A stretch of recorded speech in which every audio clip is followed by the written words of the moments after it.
security of the relationship. If you can't bring yourself to admit you're wrong, try to agree to disagree. Step 6. Soothe the situation with an activity to leave the disagreement behind. Buy them flowers or a small trinket as a peace offering, and move on. Did you know? In the 1970 film Love Story, the protagonist concludes with the famous line, "Love means never having to say you're sorry."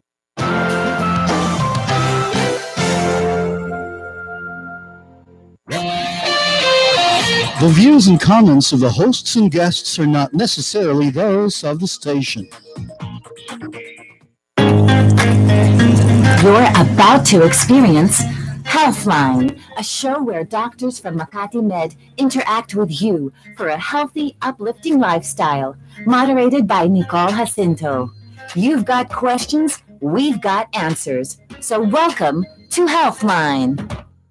Healthline is brought to you in part by PAGCOR, creating opportunities beyond gaming. Healthline is also brought to you by PCSO. Sa PCSO, bawat taya para sa kawang gawa.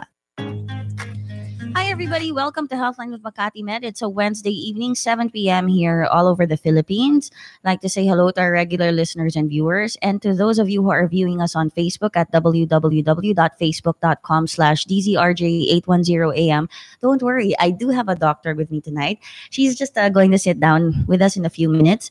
In the meantime, I'll just remind you of all our telephone numbers that you can call into. And by the way, incidentally, tonight's topic is malnutrition, and we have with us Dr. Mercedita Macalintal, who is from the Department of Pediatrics. So she's a pediatrician, and Dr. Macalintal has a master's degree in clinical nutrition. Now, just to remind all you guys out there, the Makati Medical Center Department of Pediatrics provides exceptional health care to children from birth to age 18. Its services include general health screening, preventive health maintenance and guidance, care of the acutely and chronically ill child, comprehensive maintenance and guidance, care of the comprehensive developmental evaluation, that's what I meant to say, and subspecialty referrals and family counseling. Of course, you can find out where the location of the Department of Pediatrics is, or where the offices of where the offices of pediatricians are by calling 8888-999 and asking for to be connected to the Department of Pediatrics. Now, our numbers, if you have any questions for Dr. Macalintal, are 895-4460 and 897-8374. I'll say those numbers again, 895-4460 and 897-8374. So tumawag po kayo, no?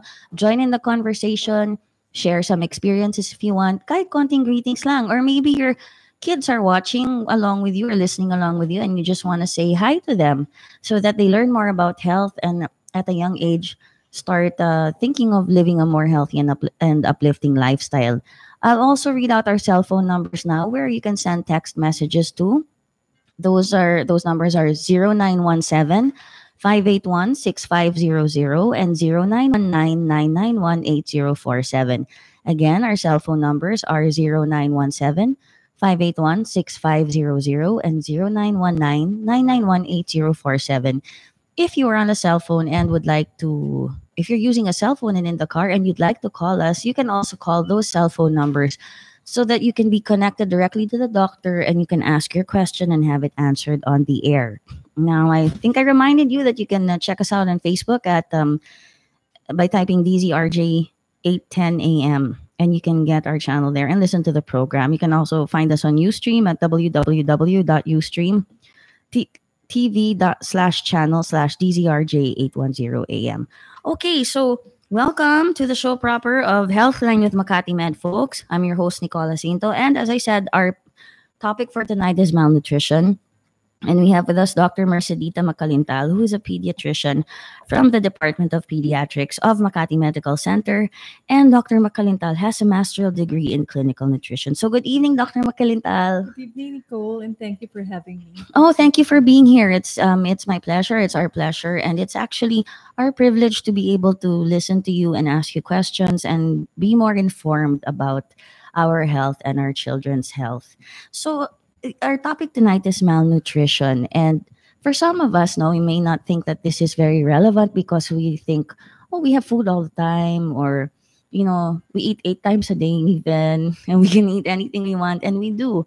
And we feed our kids or we feed ourselves whatever it is. I'm certainly one of those guilty of sometimes feeding myself a little too much of a bit of everything, no? Okay. So can I ask you, what exactly is malnutrition? Well, actually, malnutrition, to put it strictly, there's no universal definition of that, but it is really a process. A process meaning it all started with a decrease or increase intake of nutrients. Okay, that would lead to a certain process, such as deficiency of some of your nutrients or excess in nutrients, and this will affect your body function physiologically, and it can also affect certain body organs that could also lead into morbidity and mortality eventually. Okay, so it's a deficiency in nutrition because of what we eat. Yes, sometimes we restrict too much of it, or sometimes we take it too much or too less. Okay, so we can be eating too much of something and too little of something, even if it's something that we think is healthy. Like, what if we eat fruits so much that, sometimes when we have blood test taken, they're like, a doctor actually asked someone in you, why is your potassium so high? And apparently this person is eating a lot of fruit, and we think fruit is good, but how? Well, things actually, like that. we have to remember, okay, that a balanced nutrition is, of course, when we say balance, it should be of balance of everything. Okay, we cannot omit a certain nutrients in whatever diet that we would like to engage in. So if you engage in restrictive diet, most definitely you're going to have a deficiency. Or if you engage yourself in one kind of particular diet, then definitely you're going to have an excess of it. Okay, you can have an excess of something that may lead to a deficiency in your nutrition and in some of your organs and the way they function. Or most likely also, if your diet is very restrictive and you don't eat enough of something, then you will experience your organs will be deficient in some of the nutrients. Eventually, because we have to remember that these nutrients, either macro or micronutrients, are made in such a way that the body need it for metabolism, for its function. To function normally, Yes. to wake up, to walk, Yes, to exactly. even to sleep, Even perhaps. to sleep. So these are actually materials for our body to produce something. Like, say, for example, you need protein for your hair to grow, your skin to be replaced, or your cell protein synthesis, etc., etc. For the carbohydrates, you need that for energy, for walking, for thinking, for basal metabolic needs. For example, your heart cannot pump well, your lungs cannot get in and out of the air normally, your muscles cannot function efficiently if you don't have an energy for that. And like, for example, the main purpose of our bone marrow is to produce red blood cells. How can these red blood cells do their functions if they are not having fueled by energy? Okay, and even things like maybe some sugar intake, or what the body turns into sugar. You're saying earlier, your brain needs it. Yes, No? most definitely. Most definitely. Okay, well, it's time for us to take a short break, but we'll be back in a few seconds. Not a few seconds, probably about 30 seconds or so. But stay tuned, stay in your seats, or bring your device to the bathroom if you must go at this point. And stay tuned to hear more about malnutrition. And I'm going to ask Doctor next, if malnutrition is a disease, is it a state? What is it exactly? And she'll answer so many more questions about malnutrition. And I do encourage you to call in 895-4460, 897-8374, 0917-581-6500, and 0919-991-8047. We'll be right back. Stay tuned to Healthline with Makatimed. Healthline is brought to you in part by PagCore, creating opportunities beyond gaming. Healthline is also brought to you by PCSO. Sa PCSO, bawat taya para sa kawang gawa. Bahay, tibay, ang bilis, ilagay. Isang araw lang siya, may bahay ka na. Jacinto Steel Bahay Tibay Stormproof Steel Houses. May lupa ka. Isang araw lang, may bahay ka na. For as low as 145,000 pesos only. Bumagyo man o lumindol o bumaha, basta may lupa ka. Isang araw lang siya, may bahay tibay ka na. Call or text 0917-875-1867 or email admin@jacintocolor.com. Tara na't tangkilikin at ating laruin. Lotogin sa kino, pati sweepstakes partner tayo. Gadget din ang makakascash ng swerte at bagong small town lottery. Laging hawakan, kinabukasan. Lahat ng minimiting makakamtan sa PCSO. Sa PCSO, bawat taya para sa kawang-gawa. Welcome back to Healthline with Makatimed. See, that didn't take long, and we're back here with our our guest for tonight, Dr. Mercedita Makalintal.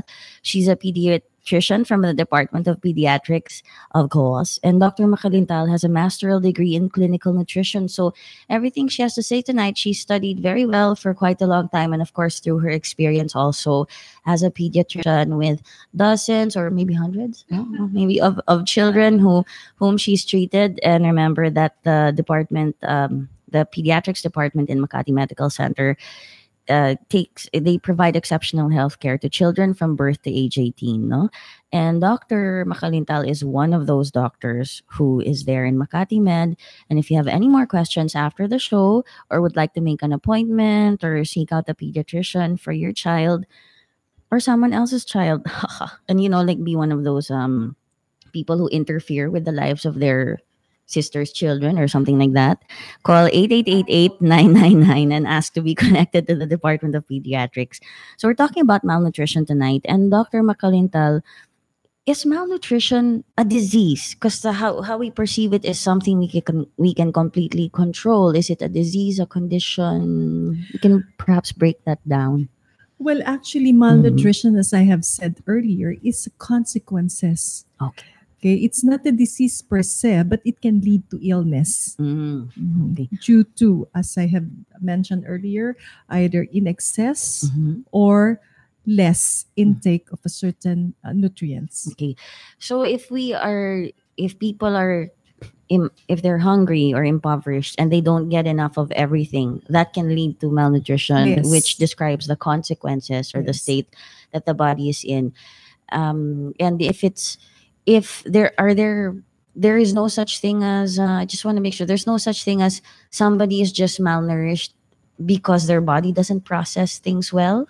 Well, There may be. it is eventually they will develop certain illness because of a secondary condition, Okay. which is a malabsorption. Okay. We actually have a caller on the line, Mr. Nonoy Ballester. So let's take that call and hear what Nonoy has to ask and say. Hello. Good evening, Nonoy. Good evening, Miss Good evening, Nicole. Nonoy. Yes, good evening, Doctora. As usual, I ask questions out of curiosity. Of course, we And love I that. also want to get educated about medicine. Now, Doctora, why is there a special treatment for children? Is the body structure and composition of children different from the adults? I mean, what is the main reason why medicine has established this kind of special treatment for children? So, Noy, just to be clear for me, you're asking why is there pediatrics? Why are there pediatricians? Yes, that's my point. Why is there? So, Nonoy's question is, and correct me if I'm wrong and jump in anytime, Nonoy. Why is there pediatrics? Why are there pediatricians who treat children as opposed to just treating adults like regular doctors? Is there a certain special, are children's bodies This different? special reason? Special reason, are children's bodies different? Do they need okay? Yes. Well, first and foremost, children are not miniature adults. Okay, we have to remember that. Their body is different from adults in the sense that they're still growing. Their body organs are still immature. Their demands are different from the demands of adults, including their nutritional requirements are very much different from adult. So, medicines and the way we handle children are very much different from adult in that sense. Okay, even the dosing. Okay, you have to remember that these medications have to pass through certain organs such as our kidneys and our livers, and since these organ system are still developing and immature, then therefore we have to be very careful in giving our medicines to them. I see. That's a very enlightening explanation, Doctora. Thank you. Tama, no? Tama. Just like you, Nonoy, when you give your nephews and nieces alcohol, di ba, konti lang yung mga shots na binibigay mo dun sa mga bata pa? Or not at all. Or not at all. Okay. Nonoy is defending himself on the air. And that is your right. Okay. Doctora, one more question. Yes. Now, what are the basic measures to take in order to keep our children from harm or from getting sick, basically? Okay, so what are the basic measures to take in order to keep our children from being harmed or getting sick, basically? Well, basically, since these are children, okay, when we're talking about good health or good parenting in that sense, no, in a broader sense, first and foremost, the first 1,000 days of these children is very important. From conception until about 2 years of age, their brain are still developing. Imagine that if there are no raw materials for developing their brains, their cognitive, okay, their IQ are very much affected. That's why you have to give them a balanced and nutritious food so that they're not only their cognitive but as well as their immune system. So basically, our immune system depends against infections and other harmful agents, no, that will enter to our body. So then, therefore, we have to strengthen their immune system. And how do we do that? We do that by simply making necessary hygiene and good nutrition. So those are the basic things that you have to remember. Okay. Doctora, thank you very much for educating me as well as the ones listening out there. You're most welcome. Nicole, Thank you, Nonoy. Thank you for calling in, Nonoy, and asking such great questions every time you do call in. And we look forward to having you call in more and ask questions that only an intelligent listener can ask. So the first 1,000 days, Doctor, is very important. Okay. Those first 1,000 days are very important, and that's basically from birth to the age of 2. Yes. Okay. All right. We do have to take a short break, but we'll be right back with more questions for Dr. Makalintal. So stay tuned to Healthline with Makatimed. Keep gaming fun. Remember, playing at the casino is for people 21 years old and above only. Don't think of gambling as a way to make money. Set a time limit when playing. Set a maximum amount of money for gaming. Don't play when you are depressed or upset. Don't let it get in the way of a happy life and family. For information on responsible gaming, call the hotline 521-0957 or visit www.pagcor.ph/regulatory.php. A message from PAGCOR. Keep it fun. Game responsibly. Tara na't tangkilikin at ating laruin. Lotogin sa kino, pati sweepstakes partner tayo. Scratch it din ng makagasgash ng swerte at bagong small town lottery. Ating hawakan, kinabukasan. Lahat ng minimiting makakamtan sa PCSO. Sa PCSO, bawat taya para sa kawang-gawa. You're back with Healthline, keeping you healthy. Moderated by Nicole Jacinto. Healthline is brought to you in part by PAGCOR, creating opportunities beyond gaming. Healthline is also brought to you by PCSO. Sa PCSO, bawat taya para sa kawang-gawa. Welcome back to Healthline with Makatimed. The topic is malnutrition, and we are here with Dr. Mercedita Macalintal. She is a pediatrician from the Department of Pediatrics in Makatimed, and she has a master's degree in clinical nutrition. We were just chatting a bit over the short break, and I was saying to Dr. Macalintal how great Nonoy's question was earlier about why take a child to a pediatrician, because so many of us have this, and Dr. Macalintal answered it so well. It's really it. She said that we have to remember children are not just miniature adults. Their bodies are different. You were saying, no, their brains, their organs are developing. And you made this really good point that I'd like to highlight. Even the dosage for children is different when we give them medicines. It's not just smaller. I mean, it's not just, let's say, a smaller dose of whatever medicine it is, let's say cold medicine or cough medicine, because they're literally smaller. It's smaller because their organs are still developing, and that's great. I love it when we get questions like that from people like Nonoy and answers from doctors like Dr. Macalintal. That's just wonderful. But let's get back to the topic. I'm so excited. Okay, so talking about malnutrition, what's the difference between malnutrition and hunger? Because a lot of people associate being malnourished with simply being like literally hungry only. Well, hunger per se is a feeling. Okay, you feel hungry because the body needs something. Okay, your body is talking to you.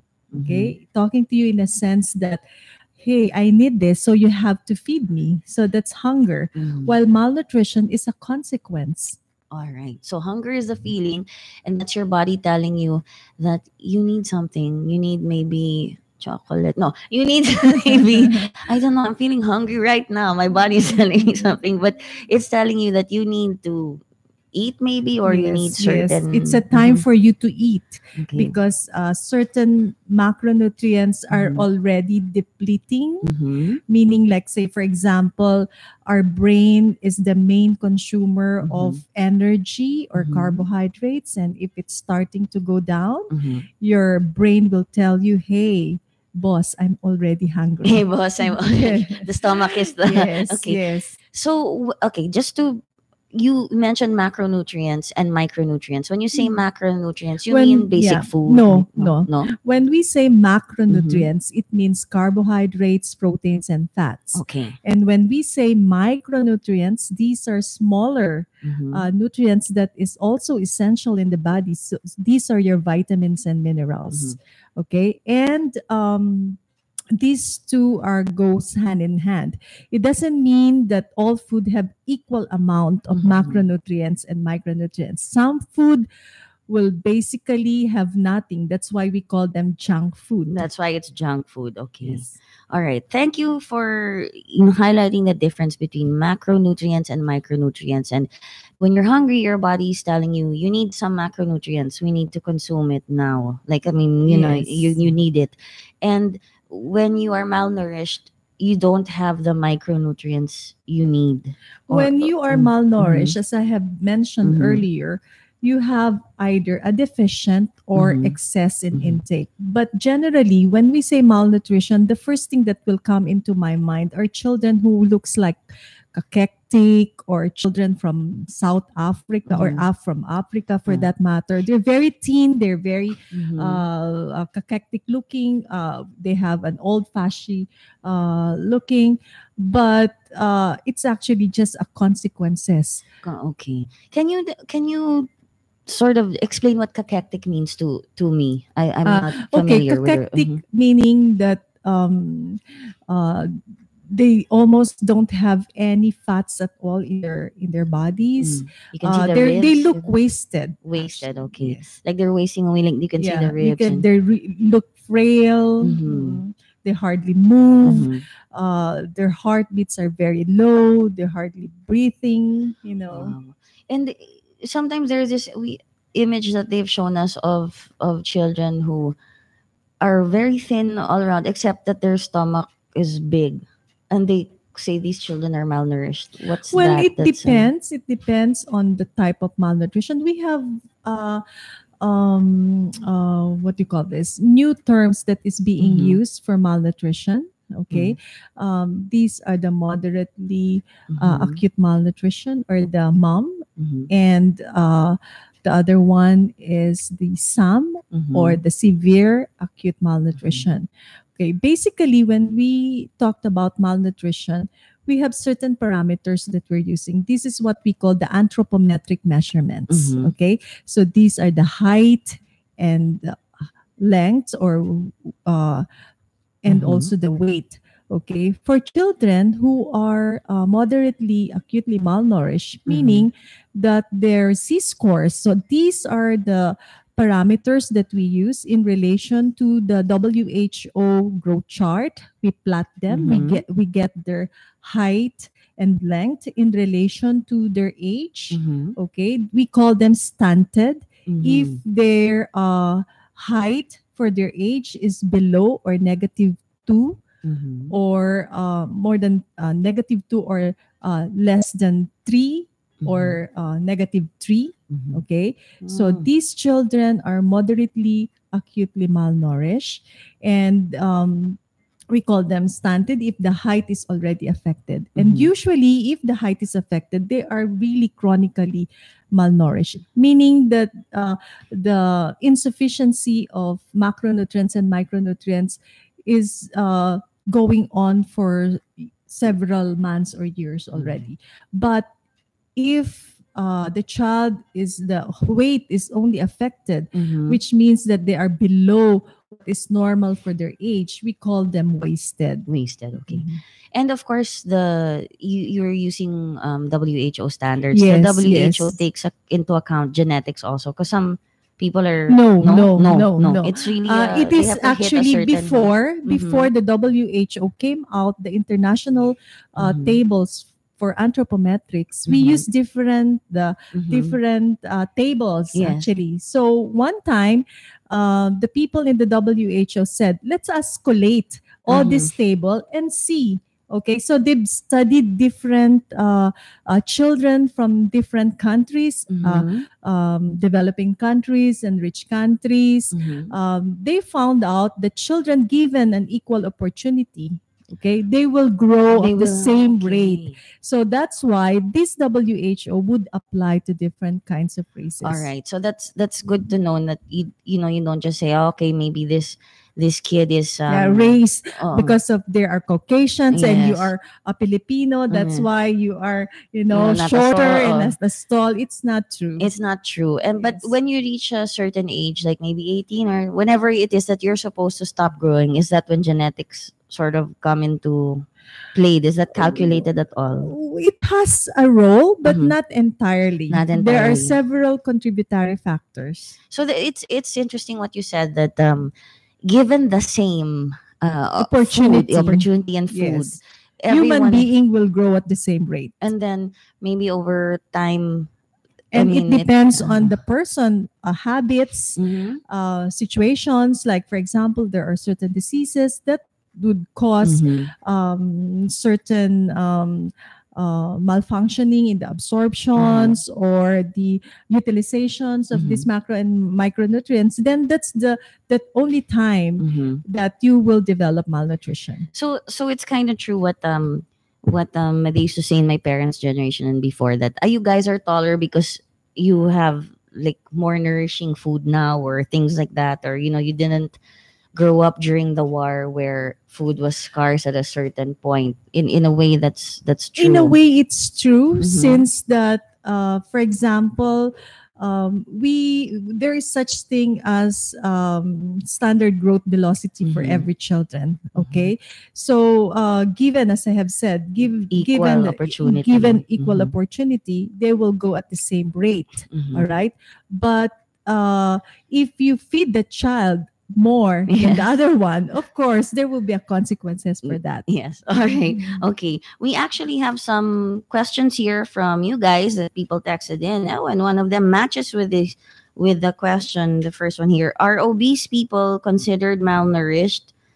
This is from Texter 2539. And yes, is obesity a form of malnutrition? Like being too fat, of course. Somebody. Oh, we have a caller. Okay. Can we put a hold on that question and take the call from Lita Ramos first? Good evening Okay. Hello, good evening, Lita. Hi, good evening, Lita. Dr. Mercy. Yes, Ah. yes. Usually, Nicole, when we eat, Mm-hmm. especially in restaurants, for example, Mm-hmm. you are served there water. Water is already there, no? Mm-hmm. And usually soup. But a nutritionist friend of mine told me that it is not healthy, Dr. Radau, to take soup while eating. Even water, especially water, kasi daw it washes down the digestive juice that will digest the food easily. And is that true, Doctora? Well, first and foremost po, every time we eat, we should, parang there's a facing, okay? And It's not healthy to take soup while eating. don't take soup while eating. And water also. That's what And her water. nutritionist friend Well, told her. okay, Mhm. first and foremost, if we're talking about in the pediatric age group, okay, we discourage children to take water in between, or we discourage these children taking soup in between, not because it will wash out, but rather the stomach will be distended and they registered a signal to the brain that you're already full, so you will stop eating. So these busog. children, yeah, Parang busog you are ka. taking away the nutrition rather than washing away. You're actually taking away because you're cutting the eating process. But in adults, like, is it generally true that it doesn't wash away? It does not wash away. It's just that uh, uh, the stomach have a capacity only. Okay, if you reach certain capacity and it is distended, there is a certain receptors in the stomach that will register in your brain, hey, you're already full, so you have to stop So eating. it's okay if they take soft drinks, for example, or juice. While they're eating. While they're eating, of course not. Or If you really want to nourish the body, okay, rightfully, okay, then you have to finish first your food before you take, because every time you drink or take soup in between bites, okay, you will not be able to finish your whole plate. Mhm. So that's And for adults, and that's also true for adults. In fact, there is this such thing in the US. Okay, they call it souping. Okay, instead of if you want to reduce or want to diet. if you want to diet, It's called souping, Lita. souping. Okay, you take soup instead of taking the regular meal. Because it'll make you feel full. You make you feel fuller and lesser of the calories. kasi daw it disrupts. I mean, it disrupts the peristaltic movement of the. No po. Actually, it's the contrary. Yes. It makes you more. Yes. It makes it move through your system faster if The there's water. liquid. Yes. Because, for example, there are certain types of food that needed to some time. Okay, you cannot dictate to the intestine.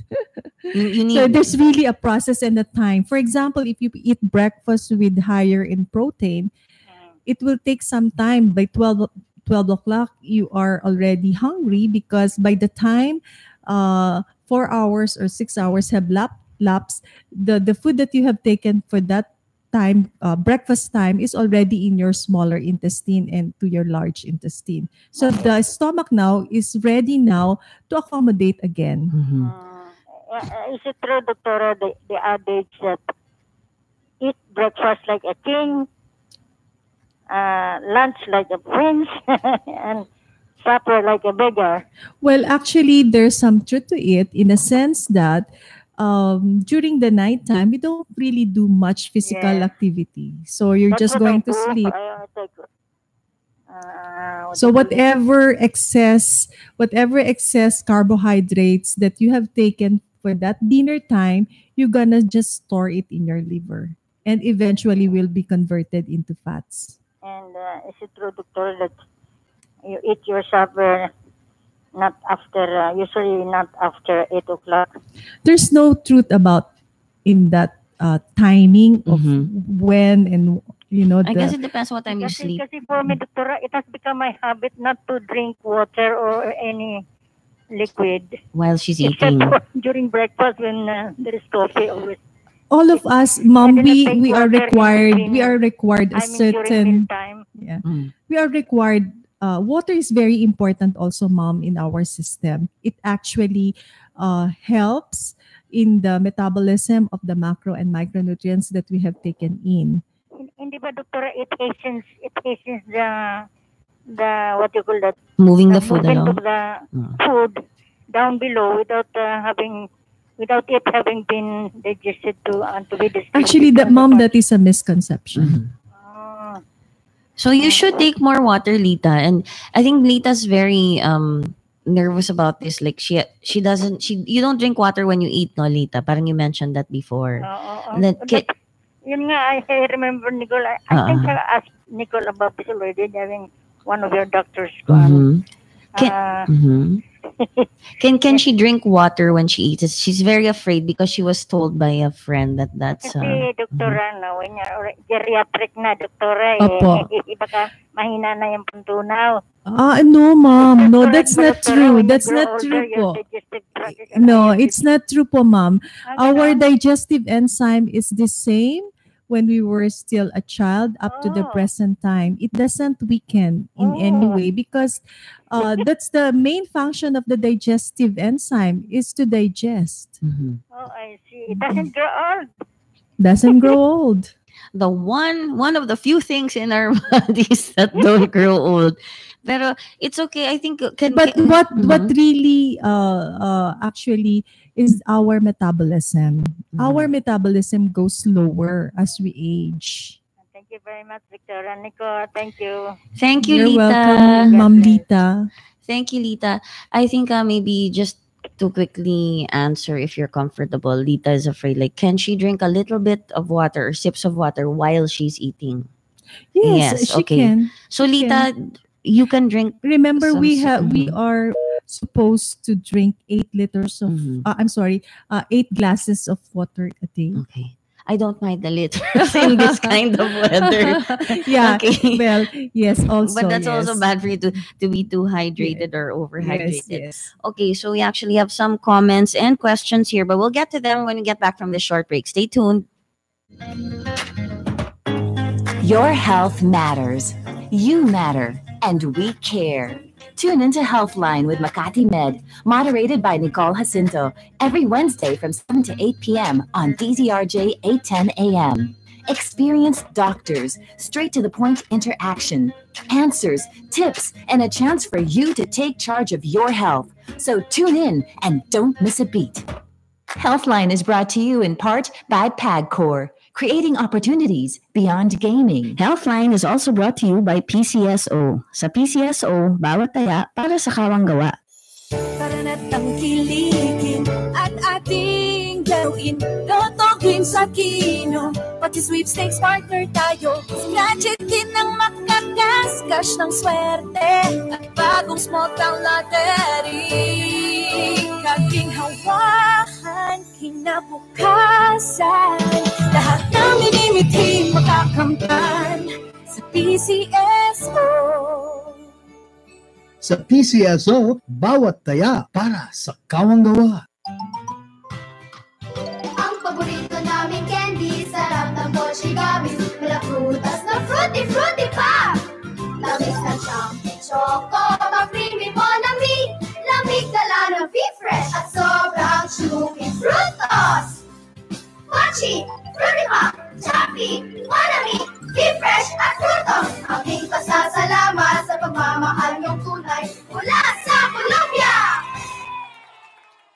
Kasama sa pang-araw-araw na hamon ng buhay. Sa gitna ng tawanan at seryosong usapan, may frutos na karamay. Healthline is brought to you in part by PAGCOR, creating opportunities beyond gaming. Healthline is also brought to you by PCSO. Sa PCSO, bawat taya para sa kawang gawa.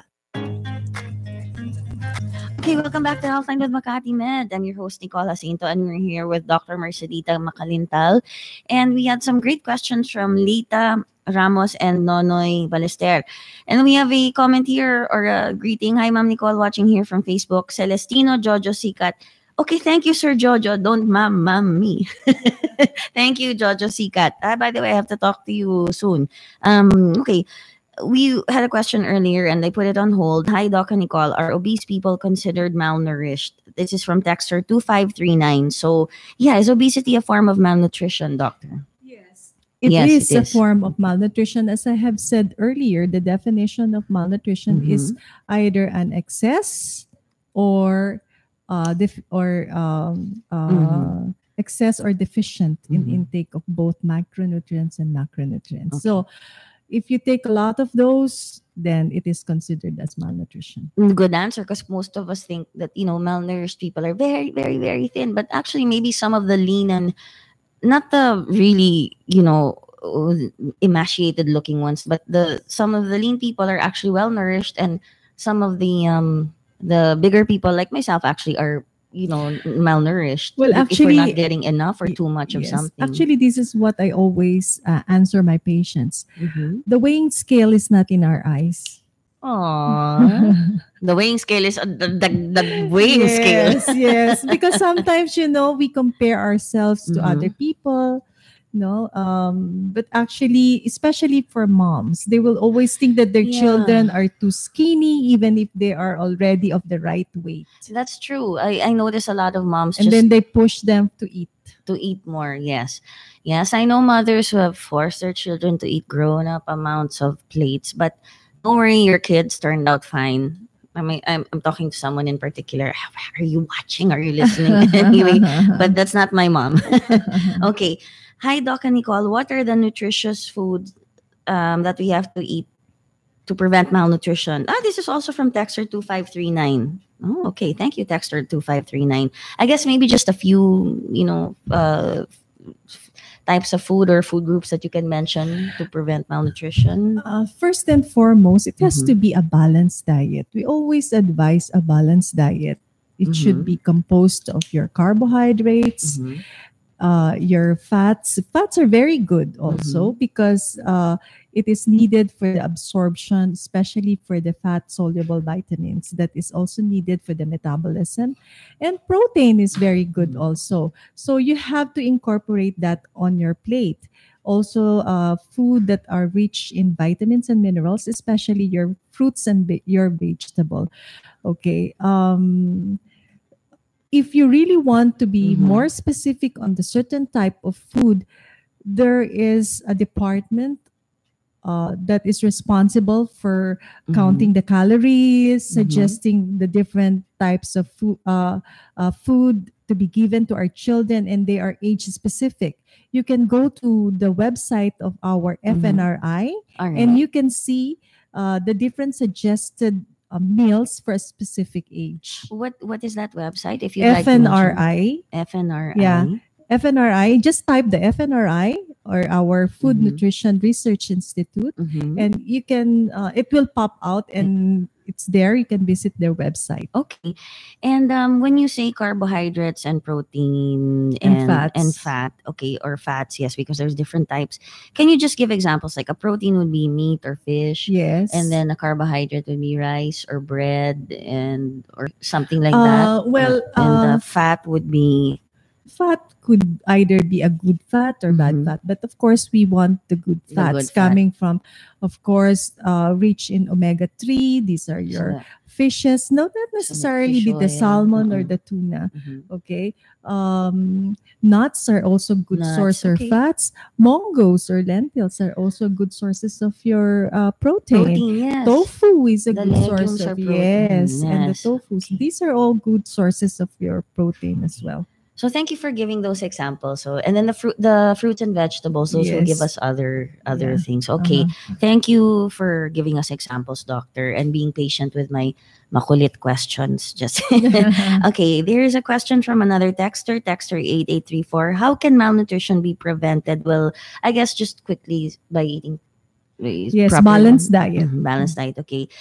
Hi, Doc. How is malnutrition measured? Maybe what you stated earlier, maybe just a quick run through. Well, it can be measured, but as I have said, through anthropometric measurements, Mhm. you can bring your children to your friendly pediatricians or to a health center for that matter, because our midwives and nurses are trained to get their weights and heights, and they plot them in our WHO growth charts, and they will tell you whether your child is already malnourished, undernourished, stunted, or wasted. All right. I hope that answers your question, Texter 2334, and thank you for texting that question in.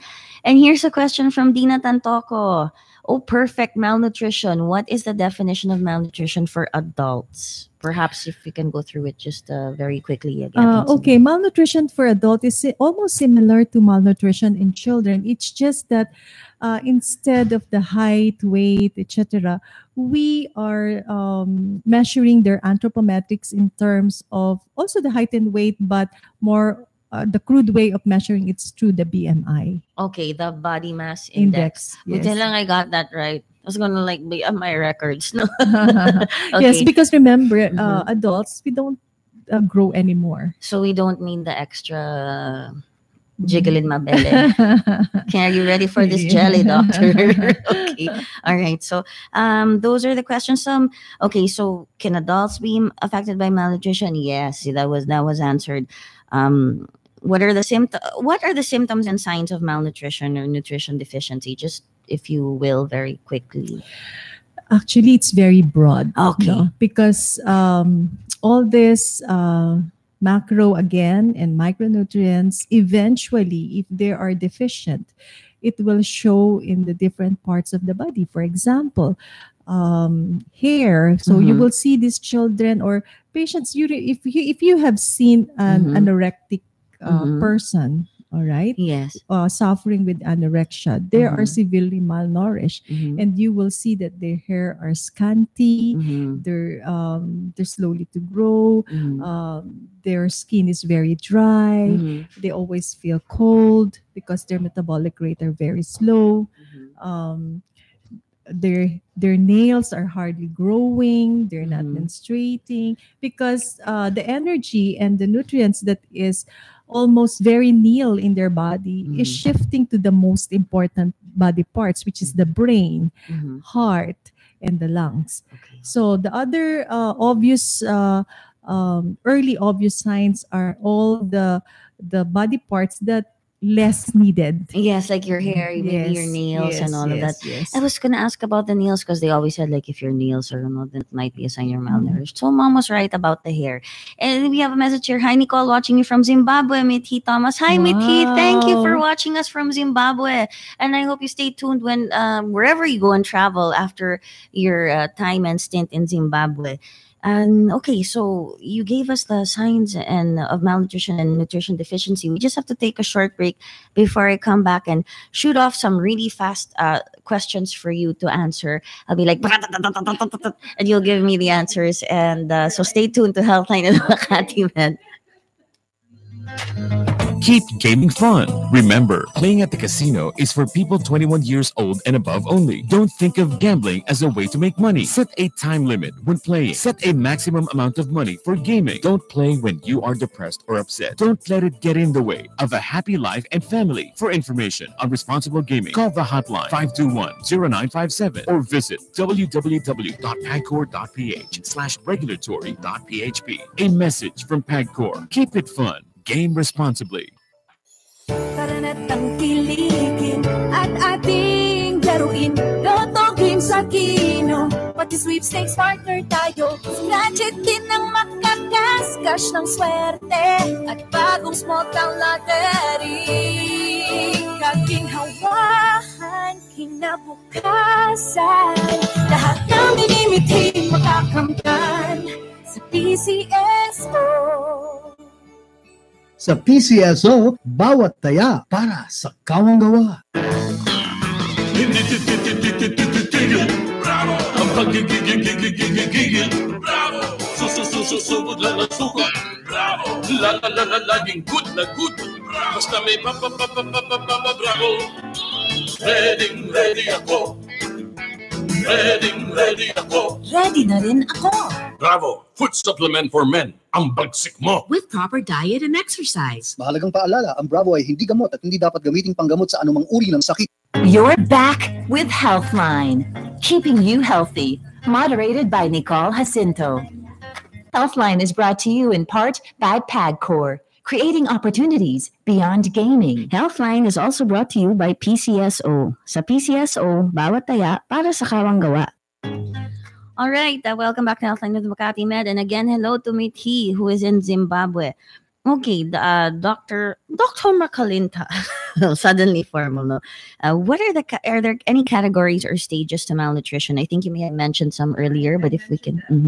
Moderate acute malnutrition or Moderate severe acute. acute malnutrition. So it will depend on the measurements that I have mentioned earlier. If there are more than or negative 2 percentile or less than 3 or negative 3, they are moderate acutely malnourished. And then if they are severely acutely malnourished, the WHO chart will tell them that your C-scores is less than 3 or negative 3. All right. Okay. Thank you for answering that question. There also are categories. It's not just one or the other. And can you... Well, you described already what a malnourished child looks like, no? And the adult would be the same, no? And we talked about malnutrition is it about not just having enough to eat? Because some of us eat more than others, and some people, because of poverty or whatever, or diets, whatever it is, just they eat a lot less in terms of their food intake. Is it just about that, or the type of food that people eat? Well, first and foremost, malnutrition, as I have said, it's a process, but it is a consequence. Okay, so consequence of what? Okay, that's the question. We have what we call the primary reason for malnutrition. So these are children who have less to eat, or people who cannot afford to buy food. All right, so those are the primary reason for malnutrition. And we have the secondary one. Okay, this is secondary to other causes, like, for example, these children have severe protein allergies, so they have difficulty digesting, absorbing, utilizing. Okay, those children who have inflammatory bowel diseases. Okay, they have the food, they can eat, but the body cannot utilize them because of the problem of absorption. Yes. Okay, and maybe just to add to that, I think there may be a few more things, like the way our lifestyles are now, where we're so busy running around, and we have this technology, but it hasn't. Now I'm going on my tirade, but it hasn't seemed to improve a lot of people's lives. And with all the traffic and congestion, like, it's so easy to get junk food, and it's not exactly nutritious. Yes, we can feel full and eat more and more of that, but it's not the food that we really need to qualify as being nourished. Yes, I'm very guilty of that. That's why I'm mentioning it also. Okay. Are there any specific obvious health problems? I know there are so many that are associated with malnutrition, but certain things like, that's always associated with it, or things that set off a red flag if there's a certain health problem that somebody has or a child has. Okay. Probably for children, vitamin deficiencies can be seen. For example, there are 4 important micronutrients that is important for a growing child. Okay, anemia, for one, is secondary to iron deficiency. Okay, so certain foods, children doesn't want to eat certain type of vegetables which are high in iron, the green leafy ones, diba? Yes. So it is high in iron, but they don't want to eat that. Even 40-year-old children don't want to eat that sometimes. I know what you mean, but we do need to eat it. So another thing is because of parasite infestation. Okay, so they compete, so they also have this iron deficiency anemia. Yeah, And children who have less quality type of food, like they cannot afford to buy good quality meat, which are high in iron. So it causes also iron deficiency anemia. So that is one manifestation. So if your child is anemic, then probably it is not just a simple problem, because iron deficiency, if not treated properly, can affect their cognitive. Okay, so you don't want your child to be bobo. So really have to correct anemia. The other thing is the zinc. Zinc is very important. Okay, in terms of protein synthesis, nucleotide. Metabolism and all the other benefits of zinc. And zinc can be easily depleted, especially in children with chronic diarrhea, secondary probably to either viral or other bacterial infection because of poor food handling, for example. So these can be easily depleted in a child body and can cause again poor muscle development, something like that.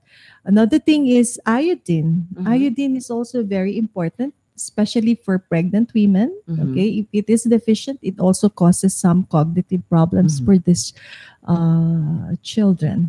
Okay, so those are few actually mineral vitamins and minerals. And also vitamin A is very important. Okay, one good source of vitamin A is your green leafy vegetable. Again, it is very important for your sight, for your eyes. So again, blindness in other poor countries is still very high because of vitamin A deficiency. Okay, thank you very much, Doctor. We actually answered a bunch of questions other bunch of questions that were here. You answered it already, and I have a note here that says goodbye na po, ma'am. You're taking too long, so I'm sorry to have to say bye. With such an interesting program tonight. Perhaps you can come back and we can talk more about malnutrition and more in depth about these matters. You're such an eloquent guest tonight. Thank you for coming over. Any just quick last words or advice for people on eating and living healthy?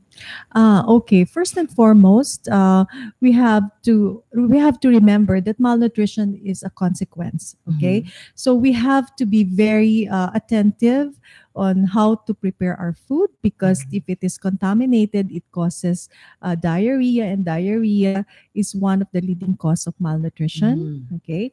Number two, we have to make sure that at least to prepare nutritious, not necessarily expensive, but nutrition. When we say nutritious, it's full pack of vitamins and minerals with good quality protein, okay, carbohydrates and fats. Not necessarily every day if you cannot prepare, but at least to give every now and then, so that deficiencies will not occur. Okay, and for guidance such as menu or what kind of how much to take in, portion sizes. Okay, we have the Pinggang Pinoy. You can see there the different measurements for a specific age. You can visit our government agencies which is responsible for this, our FNRI, the Food, Nutrition and Research Institute. They're very much up to date in terms of giving us an updates of important nutrients to be taken. Thank you so much for being with us tonight. I really hope that you do return, and so we can take up more of these matters and learn so much more from you. Thank you for being here tonight, Dr. Thank you again for having me. Thank you. Okay.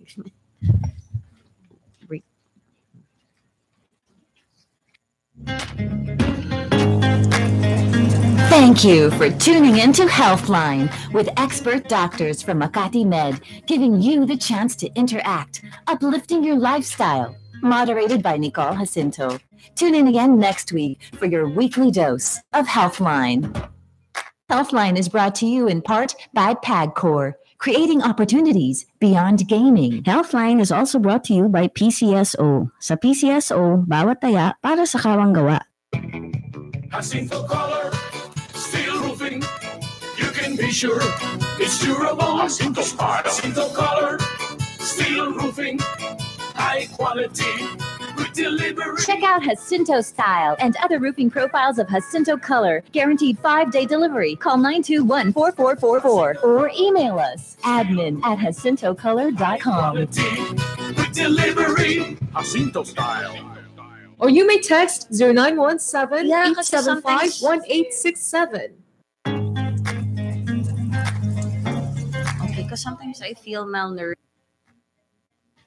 Oh, okay. All right. Sorry. Okay, we're back. We just have to hear a few words from last week. We promised you that we would hear about IMAP, which stands for Individual Medical Assistance Program from the PCSO. So let's talk to Dr.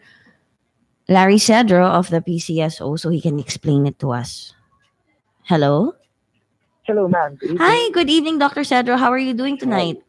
I'm doing fine. It's nice to be back. Oh, yes, okay. And finally, we can talk about IMAP, no? So, what is IMAP? Can you tell us more about PCSO's IMAP? Aside from it standing for Individual Medical Assistance Program, can you elaborate on what IMAP is? Like, ano ba yung pwedeng masasabing? Okay. Yeah.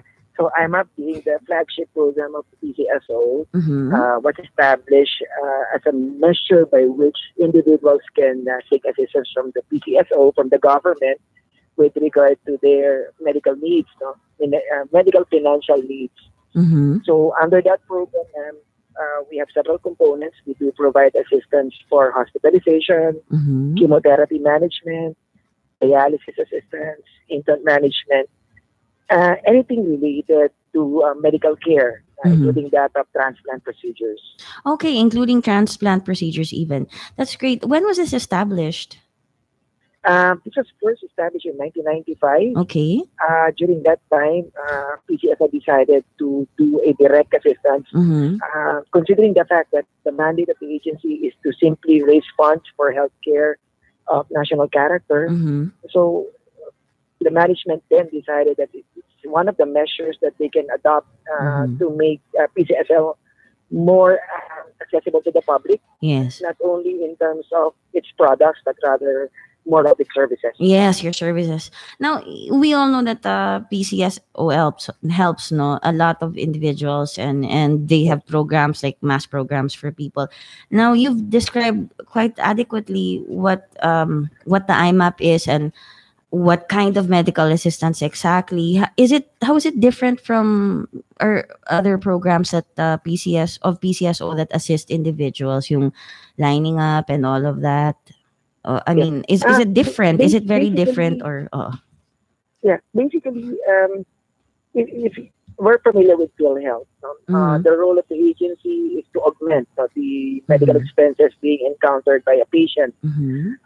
So basically, what we do is to classify the patient based on their socioeconomic condition and the medical needs or the medical situation they're into right now. And we have a set of parameters duly approved by the board of the PCSO. And we give emphasis to those patients admitted in public hospitals. And we do provide assistance, of course, to individuals admitted in private institutions. But I would like to emphasize, though, that if you're being attended to by doctors from the private institution, make sure that we are admitted in a small private room. Small private room, okay. Yes, ma'am. You know fully well that expenses related to confinement primarily is anchored on room rate. The type of room the patient is admitted, no? Yes. So, of course, we really wanted to maximize our meager resources. So we came up with that requirement that patients being attended to in a private hospital must be admitted in a small private room. Those admitted in big private, deluxe, or suite would automatically be disqualified under the program. Well, that makes a lot of sense because sometimes, many times your charges, if you're a private hospital, you get admitted and you're using IMAP, no, you want the funds to go to the medication and whatever else is needed. And if you spend it on a bigger room, then sayang naman. So it's good that you made it a requirement, I think, if you're admitted in a private hospital to get a small private room. Hindi naman yung igagastos dun sa kwarto pa sa laki niya. Actually, the basic position of the agency is that when we tell the public that patronize our products, buy the tickets, so we don't classify our clients, but in the same manner, we don't limit as to who can access the program. Okay. So in order for us to have a control mechanism, that's when we establish the system of classification, giving emphasis to those being attended to in public hospitals. That's a very nice, very organized manner of doing it, and also very fair. You don't tell people, hey, if you're rich, buy our products and join the lotto. You don't say, if you consider yourself poor, then whatever it is, bumili pa rin kayo. So when you give assistance, you don't like what kind of individual or type of individuals would IMAP help. It can actually be anyone who classifies for it, but what you do is put it in your mechanism. So public hospitals, where you know that most people who don't have enough money or who need help with funds will go, and small private hospitals, and you require that they have a small private room. Yes. Okay. That's excellent, actually, the way you've organized it. So what's the profile of the kind of individual who usually uses IMAP? Actually, there's a lot to talk about with IMAP. Would you be interested in talking about it again next week? Could we call you then, Dr. Cedro? Because I'm willing to sit down with you or to discuss the issue. But briefly, go ahead. Insofar as profile, we still cater to a lot of indigents. Recently, we came up with a report wherein all public hospitals in Metro Manila alone, the majority of patients attended to by our staff came from the service wards in particular. Also, for the private hospitals in Metro Manila, the ratio there is close to 50%, meaning they're now aware of the conditions being imposed by the PCSO regarding access to the program, and they're adjusting to it. So meaning there is a balanced distribution of resources. Okay, that's great. And the type of users of IMAP, who are usually the type of users of IMAP that benefit the most from the program? Actually, everybody. As indigents, everybody. As I mentioned, we do not pre-qualify them. What we do is to establish their status in life, and then we determine how much we could give. Is there an enrollment process for IMAP? If so, how can you enroll in it? With regard to hospitalization, there's none. Okay. But there are some programs embedded in IMAP that would require an enrollment, particularly for chemotherapy management and dialysis assistance. Okay, yes, because that's constant and consistent, no, for chemotherapy and dialysis. Okay, how can we get more information on IMAP? Any contact numbers, hotline, or websites that you can give our listeners? Right now, they can coordinate with my office. That's 706-4628. 706-4628. Okay, this is the PCSO IMAP office? This is the office of the AGM for charity sector, so we can direct them to the appropriate section depending on the needs. Okay, so this is the number of PCSO that can direct them to the appropriate department or clinic. Okay, and I'm sure you have a lot of lines open. Baka maraming tumawag na dyan. Okay. Thank you, Dr. Cedro, for being on the program tonight. No, and thank you, PCSO. I know you help a lot of people. I've seen it myself in the past. So I hope that you continue to do so, continue the good work. And I hope to have one of you on the program next week to discuss other topics, or we can keep going with IMAP kasi marami talaga. It's we can absorb all the details and things we need to know from you guys little by little. So it sticks in our minds. Thank you. All right. Thank you, Dr. Cedro. Thank you, everybody. And thank you for tuning in to Healthline with Makatimed. I'd like to thank Makati Medical Center for always taking care of me and giving me the best options. I have been going there now for a number of years. They've taken care of me and my family. And really, to the doctors in Makati Medical Center, the nurses, the guards, everyone, the people who work to help keep the hospital clean, everybody, thank you very much for the opportunity to do this show all the time and to help. It's my way of trying to get more information out there to help people in terms of their health. So thank you for making my life meaningful on Wednesday evenings, giving me a purpose. Good night, folks. The views and comments of the hosts and guests are not